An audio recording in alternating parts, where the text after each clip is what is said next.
പവിത്രത്തിന്റെ ഇന്നത്തെ എപ്പിസോഡിലേക്ക് ഏവർക്കും സ്വാഗതം. ഇഷിത മുറിവ് ഡ്രസ്സ് ചെയ്തു. ഇനി ഓൾട്ടർനേറ്റീവ് ഡേയ്സിലെല്ലാം ഇങ്ങനെ ചെയ്താൽ മതി. അതിനുള്ളതെല്ലാം ഇതിലുണ്ട്. പിന്നെ മുറിവ് ഉണങ്ങുന്നതുവരെ നനയ്ക്കരുത് കേട്ടോ. വിക്രത്തിന്റെ നേതാവ് ശ്രീകാലും ശ്രീനിവാസന്റെ കേസ് വാദിക്കുന്നത് വേദയാണല്ലേ? ഇഷിത ചോദിച്ചു. അതെ, ആ കേസ് പുനരന്വേഷിക്കാൻ കോടതി ഉത്തരവിട്ടിട്ടുണ്ട്. അറസ്റ്റ് ഉണ്ടാകുമെന്ന് എനിക്കുറപ്പാണ്, വേദ പറഞ്ഞു. കേസിൽ വിക്രത്തിന്റെ പേരും കണ്ടല്ലോ? ഇഷിത ചോദിച്ചു. അത് പറയുമ്പോൾ വിക്രമിന് ചിലപ്പോൾ ടെൻഷനാകും, പേടിയാകും. അതുകൊണ്ട് പറഞ്ഞില്ല, വേദ പറഞ്ഞു. എനിക്ക് എൻ്റെ കാര്യത്തിൽ പേടിയൊന്നുമില്ല, വിക്രം പറഞ്ഞു. അത് പിന്നെ പണ്ടേ അങ്ങനെയാണല്ലോ. അല്ലെങ്കിലും ബുദ്ധിയില്ലാത്തവർക്ക് ധൈര്യം കൂടും, വേദ പറഞ്ഞു. അയ്യോ മതി മതി, ഇനി ഇവിടെ കിടന്ന് രണ്ടുപേരും അടി കൂടണ്ട, ഇഷിത പറഞ്ഞു. ഇത് ഞങ്ങൾക്കിടയിൽ സ്ഥിരമുള്ളതാ, അടിയൊന്നുമല്ല. ഇങ്ങനെയാണ് ഞങ്ങൾ സ്നേഹം പ്രകടിപ്പിക്കുക, അല്ലേ വിക്രു? വേദ ചോദിച്ചു. അപ്പോഴേക്കും ദീപ്തി ജ്യൂസുമായി എത്തി. വേദ കതക് തുറന്ന് കൈ നീട്ടി. ഞാൻ അകത്ത് വെക്കാം, ദീപ്തി പറഞ്ഞു. അപ്പോഴേക്കും വിക്രമിന്റെ കൈ തട്ടി അകത്തൊരു ഗ്ലാസ് താഴെ വീണു. അതെങ്ങനെ വീണു? ദീപ്തി ചോദിച്ചു. എൻ്റെ കൈ തട്ടിയതാ, ഇഷിത അകത്തുനിന്ന് വിളിച്ചു പറഞ്ഞു. ദീപ്തി ചെല്ല്, ഞങ്ങളൊന്ന് സംസാരിക്കട്ടെ എന്ന് പറഞ്ഞ് വേദ ദീപ്തിയുടെ കയ്യിൽ നിന്ന് ജ്യൂസ് തട്ടിപ്പറിച്ച് മേടിച്ച് അകത്ത് കയറി കഥ അടച്ചു. താഴെ എത്തിയ ദീപ്തിയോട് പത്മൻ ചോദിച്ചു. നിനക്ക് ആ കുട്ടിയോട് താഴേക്ക് വരാൻ പറയാമായിരുന്നില്ലേ? എന്തെങ്കിലും കഴിക്കാൻ കൊടുക്കാമായിരുന്നു. ജ്യൂസുമായി ചെന്നിട്ട് മുറിയിലേക്ക് വരെ വേദേച്ചിനെ കടത്തിവിട്ടില്ല. രണ്ടുപേരും കൂടി കാര്യമായിട്ട് വാതിലടച്ചിട്ടിരുന്ന് ഡിസ്കഷനിലാ, ദീപ്തി പറഞ്ഞു. ഞാൻ പോയി വിളിച്ചുകൊണ്ട് വരാം അമ്മേ, വർഷ പറഞ്ഞു. അങ്ങനെ വർഷ മുകളിലേക്ക് പോയി. ഇവിടെയുള്ള താമസം ഇത്തിരി റിസ്ക്കാണ് കേട്ടോ. എപ്പോഴും നിനക്ക് റൂമിൽ നിന്ന് ആളുകളെ ഒഴിവാക്കാൻ പറ്റുമോ? ഇഷിത ചോദിച്ചു. ആളുകൾ എൻ്റെ മുറി പരിശോധിക്കാൻ വരേണ്ട കാര്യമെന്താ? ഇവിടെ ആരും അതിന് ധൈര്യപ്പെടില്ല. പിന്നെ റിസ്ക് എടുക്കുന്നതും ഒരു രസമല്ലേ? വേദ ചോദിച്ചു. അപ്പോഴേക്കും വർഷ വന്ന് കഥകിൽ മുട്ടി. എന്താ വർഷേച്ചി വേണ്ടത്? വേദ ചോദിച്ചു. നിന്റെ ഒരു കൂട്ടുകാരി വന്നിട്ടുണ്ടെന്ന് കേട്ടു, കാണാൻ വന്നതാ, വർഷ പറഞ്ഞു. അപ്പോഴേക്കും ഇഷിത പുറത്തേക്കിറങ്ങി വന്നു. ഞാൻ കഴിക്കാൻ വിളിക്കാൻ വന്നതാ. അല്ല, എന്താ ഈ മുറിയിൽ നിന്നും ഒരു മരുന്നിന്റെ മണം? വർഷ ചോദിച്ചു.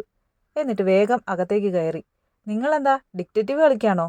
മുറിയിൽ നിന്നും മരുന്നിന്റെ മണം ഉണ്ടാകാൻ പാടില്ലേ? അത് ഞാൻ പുറംവേദനയ്ക്ക് അടിച്ചതാ, വേദ പറഞ്ഞു. അതങ്ങ് പറഞ്ഞാ പോരെ, എന്തിനാ ചൂടാകുന്നേ? വർഷ ചോദിച്ചു. ചൂടായതല്ല, വർഷേട്ടതിയുടെ ആറ്റിറ്റ്യൂഡ് കണ്ടപ്പോൾ ഞാൻ അങ്ങ് പറഞ്ഞു പോയതാ.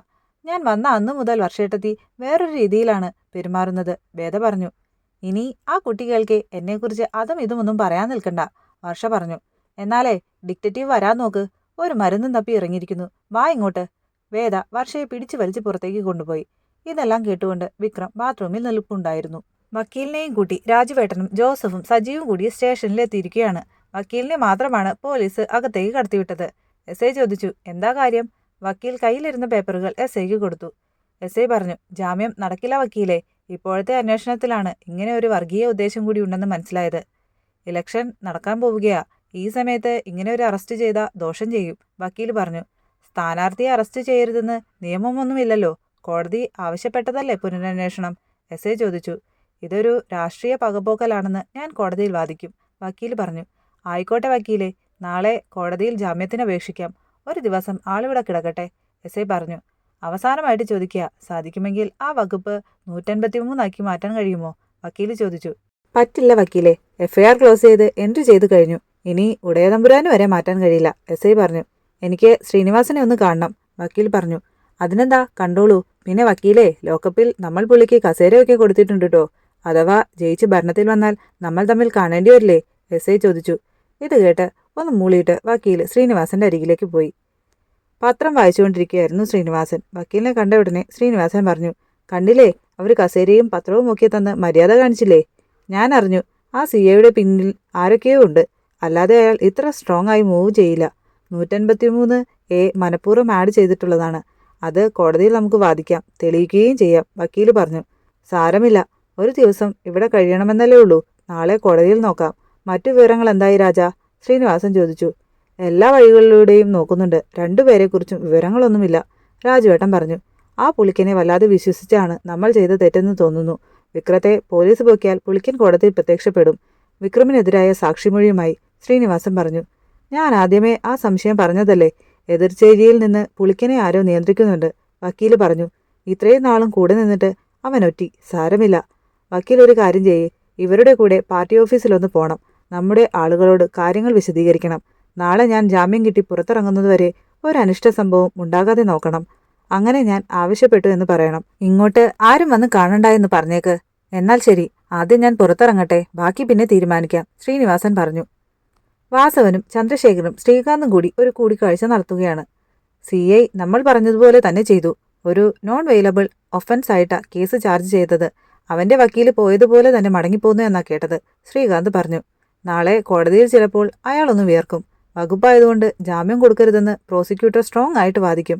ഇന്ന് വൈകുന്നേരം ഞാൻ പ്രോസിക്യൂട്ടറെ ഒന്ന് കാണുന്നുണ്ട്. ബാക്കി കാര്യം അയാൾ നോക്കിക്കോളും, ചന്ദ്രശേഖരൻ പറഞ്ഞു. ജാമ്യം കോടതി നിഷേധിച്ചാൽ പിന്നെ രക്ഷപ്പെട്ടു, നേരെ ജയിലിലേക്ക്. അങ്ങനെ കുറച്ച് ദിവസം, ഒരു 90 ദിവസം എടുത്തിട്ട് വേണം നമുക്ക് കുറ്റപത്രം തയ്യാറാക്കാൻ. അതുവരെ അവൻ അതിനകത്ത് കിടക്കും, ശ്രീകാന്ത് പറഞ്ഞു. അതിനിടയിൽ ഇലക്ഷൻ കഴിയും, താൻ ജയിക്കുകയും ചെയ്യും. ജയിലിൽ കിടക്കുന്ന ആളിനു വേണ്ടി ജനം വോട്ട് ചെയ്യാൻ പോകുന്നില്ല. പത്രഭാഷയിലെ മൃഗീയ ഭൂരിപക്ഷത്തോടെ താൻ ജയിക്കും വാസവ, ചന്ദ്രശേഖരൻ പറഞ്ഞു. ശ്രീകാന്തും ചന്ദ്രശേഖരനും അത് പറഞ്ഞ് പൊട്ടിച്ചിരിച്ചു. പക്ഷേ വാസവന് ഒരു കുലുക്കവും ഉണ്ടായില്ല. എന്താടോ താൻ ചിരിക്കാത്തെ?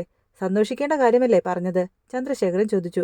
എനിക്കിനി എന്താ സന്തോഷിക്കാനുള്ളത്? ശ്രീനിവാസൻ ജയിച്ചാൽ തന്നെ എനിക്ക് പ്രശ്നമില്ല ശ്രീകാന്തേ. എന്റെ പ്രശ്നം എന്റെ മകനെ കൊന്നവനാ, ആ വിക്രം. ശ്രീനിവാസൻ ഏത് മാളത്തിൽ കൊണ്ടുപോയവനെ ഒളിപ്പിച്ചിരിക്കുന്നത് എന്ന് കണ്ടുപിടിക്കണം, വാസവൻ പറഞ്ഞു. ഞങ്ങൾക്കും വിക്രത്തെ തന്നെയാ കിട്ടേണ്ടത്. ശ്രീനിവാസനെ ഒതുക്കിയത് അതിനുള്ള ഒരു വഴിയൊരുക്കി എന്ന് മാത്രം. താൻ ഇലക്ഷൻ ജയിച്ച് ആഹ്ലാദ പ്രകടനം നടത്തുമ്പോൾ ഇരട്ടി മധുരവുമായി ഞാൻ ആ വാർത്ത എത്തിക്കും, അവന്റെ മരണവാർത്ത, ശ്രീകാന്ത് പറഞ്ഞു. എങ്കിൽ ആ നിമിഷം മുതൽ നിങ്ങൾക്ക് എന്തും പ്രതീക്ഷിക്കാം.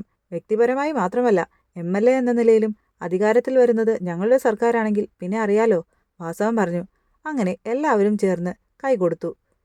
വിളമ്പി വെച്ചിട്ട് ഒന്നും കഴിക്കാതിരിക്കുന്ന ദീപ്തിയെ കണ്ട് പത്മം പറഞ്ഞു.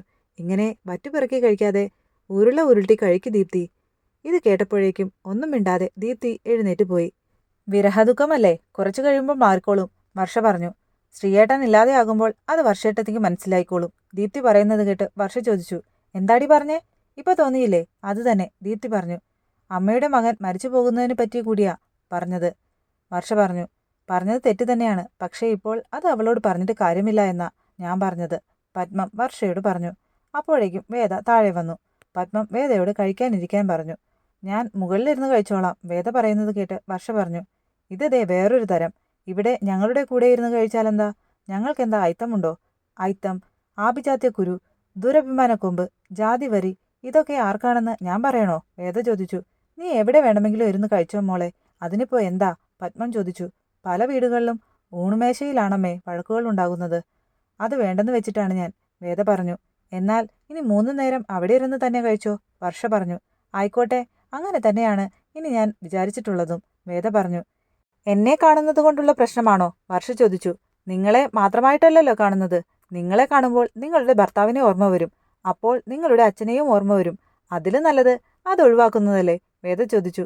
എന്റെ അച്ഛൻ നിന്നോടെന്ത് ചെയ്തെന്നാ, വർഷ ചോദിച്ചു. സൗകര്യം കിട്ടുമ്പോൾ അച്ഛനോട് ചോദിച്ചോളൂ, വേദ പറഞ്ഞു. ഓ മതി, ഒന്ന് നിർത്തുന്നുണ്ടോ രണ്ടുപേരും? നിനക്ക് ആവശ്യമുള്ളത് നീ എടുത്തു കൊണ്ടുപോവേദേ, പത്മം പറഞ്ഞു. വേദ ചോറെടുക്കുന്നത് കണ്ട് വർഷ ചോദിച്ചു. ഇതെന്താ ഇത്രയും ചോറോ? എന്താ ഇനി ഇതിനും കണക്കുണ്ടോ? എന്നാൽ ഇനി അതും വേണ്ടെന്ന് വെക്കാം, വേദ പറഞ്ഞു. നീ നിനക്ക് ആവശ്യമുള്ളത് എടുത്തുകൊണ്ട് പോവേദേ, പത്മം പറഞ്ഞു. 2 പേർക്കുമുള്ള ചോറും കറിയും എടുത്ത് വേദ മുകളിലേക്ക് പോയി. അവൾ വല്ലാത്തൊരു മാനസികാവസ്ഥയിലാ വർഷേ. ഡിപ്രഷൻ പോലുള്ള അവസ്ഥയിൽ ചിലർക്ക് വിശപ്പ് കൂടുതലാ, പത്മം പറഞ്ഞു. വയറ്റിലെ കൊക്കപ്പുഴുവാ, അല്ലാതെ അവൾക്കൊരു ഡിപ്രഷനുമില്ല, വർഷ പറഞ്ഞു. മുറിയിലെത്തിയ വേദ വിക്രമിനെ വിളിച്ചുണർത്തി. മരുന്നിന്റെ സെഡേഷനാണെന്ന് തോന്നുന്നു, ഉറങ്ങിപ്പോയി, വിക്രം പറഞ്ഞു. വാതിൽ കുറ്റിയിടാതെ ഇങ്ങനെ കിടന്നാൽ പുറത്തുനിന്ന് ആരെങ്കിലും വന്നാൽ കാണില്ലേ, വേദ ചോദിച്ചു. വാതിൽ താൻ പുറത്തുനിന്ന് പൂട്ടിക്കാണുമെന്ന് കരുതി, വിക്രം പറഞ്ഞു. സാരമില്ല, പോയി കൈ കഴുകിയിട്ട് വാ, വേദ പറഞ്ഞു. ഞാനെങ്ങനെ കഴുകാനാ, വിക്രം ചോദിച്ചു. അയ്യോ, സ്പൂൺ ഞാൻ എടുത്തതുമില്ല. ഒരു വഴിയുണ്ട്. അങ്ങനെ വേദ വിക്രമിന് ചോറ് വാരി കൊടുക്കുകയാണ്. ആദ്യം ഒന്ന് മടിച്ചെങ്കിലും പിന്നീട് വിക്രം വാ തുറന്നു കൊടുത്തു. അങ്ങനെ 2 പേരും കൂടി ആ ചോറ് കഴിക്കുകയാണ്. നാളത്തെ എപ്പിസോഡിൽ വേദ വിക്രമിന് മുറിവ് ഡ്രസ്സ് ചെയ്തു കൊടുക്കുന്നതാണ് കാണിക്കുന്നത്. അപ്പോഴേക്കും ശ്രീകാന്ത് പുറത്തു വന്ന് കതകിൽ മുട്ടുന്നുണ്ട്. ആരാണെന്ന് വേദ ചോദിച്ചപ്പോൾ, ആരാണെന്നറിഞ്ഞാലേ നീ കതക് തുറക്കുകയുള്ളൂ എന്ന് ശ്രീകാന്ത് ചോദിക്കുന്നുണ്ട്. നിങ്ങളും നിങ്ങളുടെ അമ്മായച്ചനും കൂടി ഒരുപാട് ആലോചിച്ച് ഓരോന്ന് ചെയ്യുന്നുണ്ടല്ലോ എന്ന് വേദ ശ്രീകാന്തിനോട് ചോദിക്കുന്നുണ്ട്. ഡി, അഹങ്കാരം കാണിച്ചാലുണ്ടല്ലോ എന്ന് പറഞ്ഞുകൊണ്ട് ശ്രീകാന്ത് വേദയെ തല്ലാനൊരുങ്ങുന്നുണ്ട്. നിങ്ങൾ ഒരു ചുക്കും ചെയ്യാൻ പോകുന്നില്ല, വേദ ശ്രീകാന്തിനോട് ദേഷ്യപ്പെടുന്നത് കാണാം. ഈ നേരം വിക്രം ഓപ്പൺ ടെറസിലേക്ക് പോകുന്നതും ശബ്ദം കേട്ട് താഴെ മുറ്റത്ത് നിന്ന പത്മം മുകളിലേക്ക് നോക്കുന്നതും കാണാം. അപ്പോൾ നാളത്തെ എപ്പിസോഡിനായി കാത്തിരിക്കാം. അതുവരേക്കും ബായ്.